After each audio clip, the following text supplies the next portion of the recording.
If you're in an accident with a rideshare company, such as Uber or Lyft, you have a couple additional policies afforded to you. What I mean by that is, if you're in an Uber or Lyft when you get into an accident, you're covered under their insurance.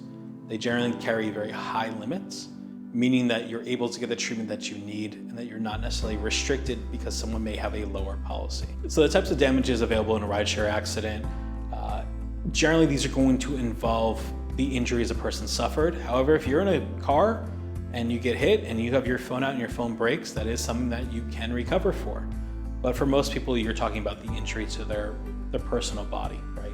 The insurance company is looking for is what's called damages. It's broken out into a couple different parts.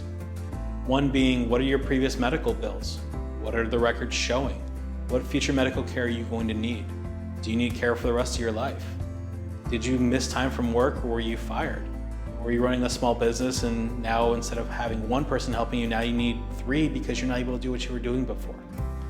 If you're married or in a domestic partnership, you may also be able to get what's called loss of consortium for things you're not able to do around the house or in the bedroom anymore. So in a rideshare accident, there's multiple people who could be held responsible depending on how the accident happens. If you're hit by another vehicle, the person who hit that vehicle is the primary person who's responsible. However, if they don't have enough coverage to cover the extent of your injuries, then the rideshare, Uber, Lyft, or who have you, insurance will generally kick in under something called underinsured motorist.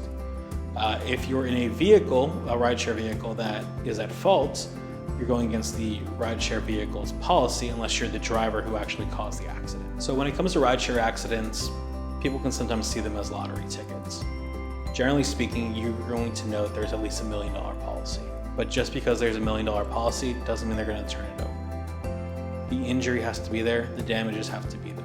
So you want to make sure you have an attorney who not only knows how to fight for you to make sure they get you every possible penny, but knows how to make sure the case is set up properly, is presented to the defense or the adjusters in a way that they're used to seeing it, so that way you can maximize the result for you.